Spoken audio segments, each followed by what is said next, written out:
Okay, guys, so this is a recap of week 3. I've taken your muddiest points and I pretty much put them in a PowerPoint presentation to recap some of the ideas, concepts, or just things in general that may need a little more clarification. I understand that some of you want a few more want worksheets and word problems, so yes, those are coming. So I will email you when those will be on their way to give you some additional examples to see what the equations look like and how to work through these if you were to do it by hand and Excel, because I want you to have some experience doing both. But before I get started, I want to introduce to you video notes. Here it is, video not.es. This is a nice thing to add, and it just connects to your Gmail account or whatever account you want it to, and you can use it in conjunction with my or any PowerPoint lecture for that matter. You simply will stick my URL into this section over here and load the video, and as you're watching the recordings you can take notes over here.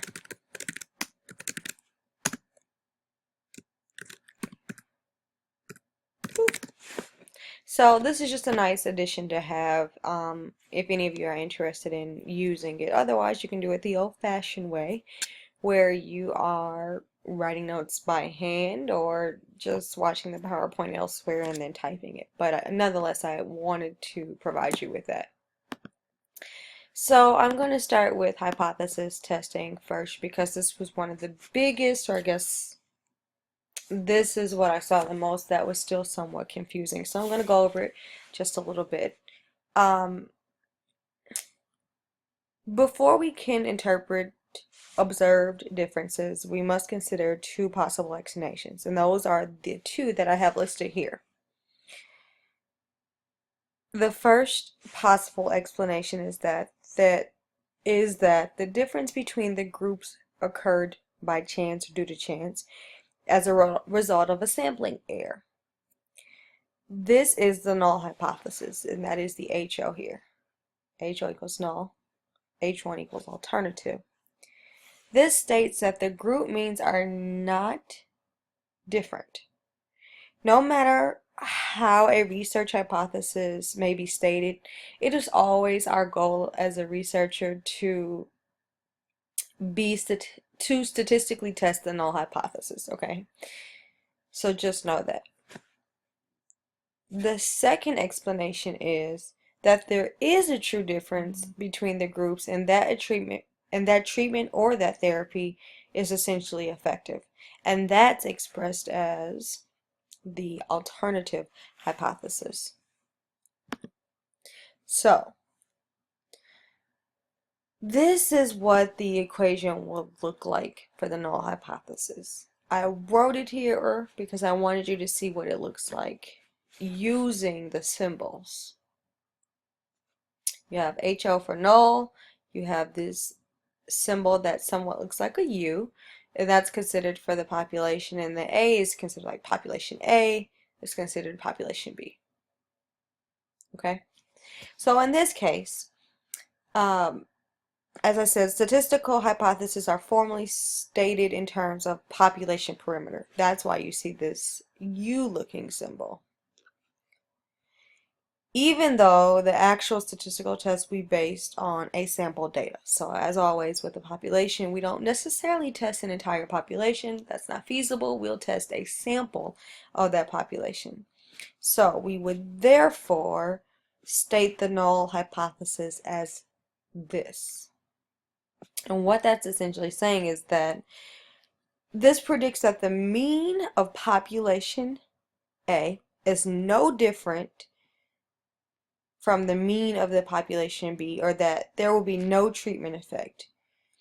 And we'll use this example that I have here. So for joint mobilization and shoulder ROM, under the null hypothesis, the mean change in external rotation would be the same for those who do in population A and for those who do not receive mobilization in population B.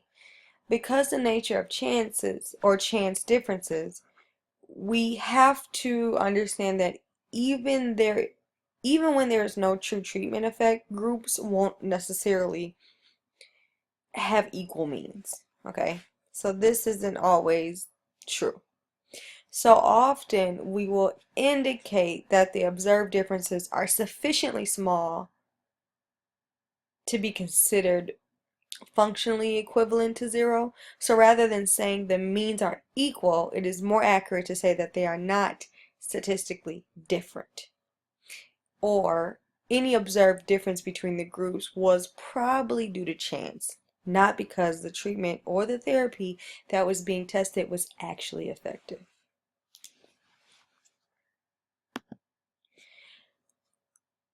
We can never actually prove or accept the null hypothesis. The purpose of an experiment is essentially to give the data a chance of disproving it. We are using a decision-making process based on the concept of negative inference. No one experiment can ever really establish that the null hypothesis is true. That just doesn't happen. It would probably take an infinite number of unsuccessful experiments to prove that a treatment really has no effect. But again, not feasible. So we can, though, disprove or discredit the null hypothesis by any one trial that may show the treatment is effective. Therefore, the purpose of testing the statistical hypothesis is to decide whether or not null hypothesis is false. I use the example of the law as you would see. So just to kind of recap right here, if we do not reject the null hypothesis, that essentially means that the null is consistent with our findings. If we reject the null hypothesis, that means it is inconsistent with our findings. And often there's confusion about how you would appropriately express this, which is why I kind of wrote it the way I did here. We can only legitimately say that we reject or do not reject the null hypothesis. Again, when we do not reject the null, we mean that the null hypothesis is consistent with our findings. When we reject, that means it's not consistent or inconsistent with our findings. So, like I said, I use the example of law, as many people do, because it works the same way. In a court, you wouldn't necessarily say that a person is innocent. We always say a person is guilty or not guilty, beyond a reasonable doubt, that a defendant committed the crime. So otherwise, if they're not guilty, then the verdict is not guilty. A jury cannot sufficiently, that means that a jury could not sufficiently establish guilt, even though that may not necessarily mean that they are innocent. So in our case, we state or start from with the assumption that there is no treatment effect in a research study. Okay? We then ask if the data are consistent with that assumption. If the answer is yes, then we can acknowledge the possibility that there was no actual effect. But it is important to note that a finding of no effect does not always necessarily mean that there is no effect. All right, let's talk about the alternative hypothesis. This is the second explanation. And it's essentially just saying that the therapy or treatment is effective. So, for the observed findings, the treatment or therapy is effective. The observed differences is too large to be considered a result of chance alone, and hence this is what it would look like. You have the alternative hypothesis. Population is not equal to population B. Whoop whoop, there is an effect, and that's generally what we want to see. These statements predict that the observed difference between the two population means is not due to chance. So we can then say that the observed difference is real, or that the likelihood that the difference is due to chance is very small. When we reject the null hypothesis, we can accept the alternative hypothesis. And that's essentially saying that the alternative hypothesis is consistent with our findings. Now, in most cases, a researcher does hope that the data will support an alternative hypothesis and that the null hypothesis will be rejected. Only very few cases would we really maybe want to go with the null or want to fail to reject the null. And one of the only cases that I can really think of off the top of my head is that maybe comparing an experimental treatment versus what we would consider standard of care or a standard treatment. All right, now let's talk a little bit about the p-value. Before I kind of go back into the p-value, I know we vaguely talked about it in class. I want to take you back because you need to understand where the p-value comes from. And that was part of my reason for starting with hypothesis testing, because that's the whole reason for it, a good reason for it. So when we're looking at the result of an experiment, we know that the observed differences may be due to treatment effects, or it just may be due to chance.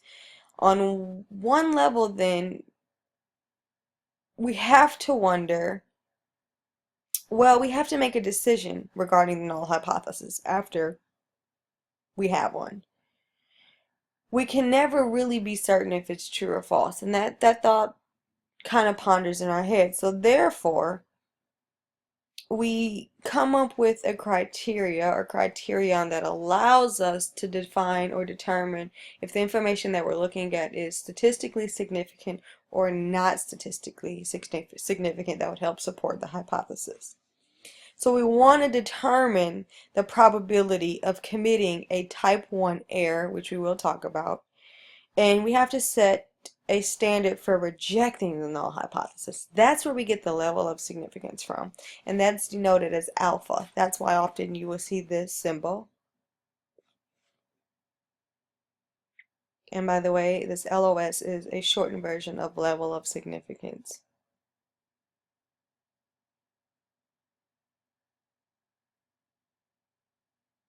Okay. I'm going to delete this word because that doesn't make sense. So the level of significance represents a criterion for alpha. We're looking at if the observed difference can be considered a sampling error or if it's real. The probability that an observed difference did occur by chance is determined by statistical tests, a few of which we've talked about thus far. There are more. This probability is denoted as P. This is where the p-value kind of plays in. So, for example, we might find that an analysis comparing two means yields a p equals 0.18. That means that there is an 18% probability that the difference between the means occurred by chance alone. Therefore, if we reject the null hypothesis and conclude that the test groups are different from each other, we have an 18% chance of being wrong. That is an 18% chance of committing a type 1 error. So then the question then becomes to decide if this probability is acceptable. We know that there is some chance that any observed difference will be the result of sampling error. But how much of a chance is small enough that we are willing to accept the risk of being wrong? Is an 18% chance of being wrong actually acceptable? That becomes the question. So you have to think about it in this way. If the weather report said there's a 75% chance of rain, would you go out and take an umbrella? Or would you not? If you decide not to take it and it rains, you were wrong in your decision, right? But if the report comes out and let's say there's like a 4% chance of rain, are you more likely to leave your umbrella at home in that case? If you do, you are less likely to be wrong. So we want to decide what is the maximal risk you are willing to take and say that you're willing to be wrong. Or in the case of looking at the weather report, that you're willing to get wet. For research purposes, we use a selected alpha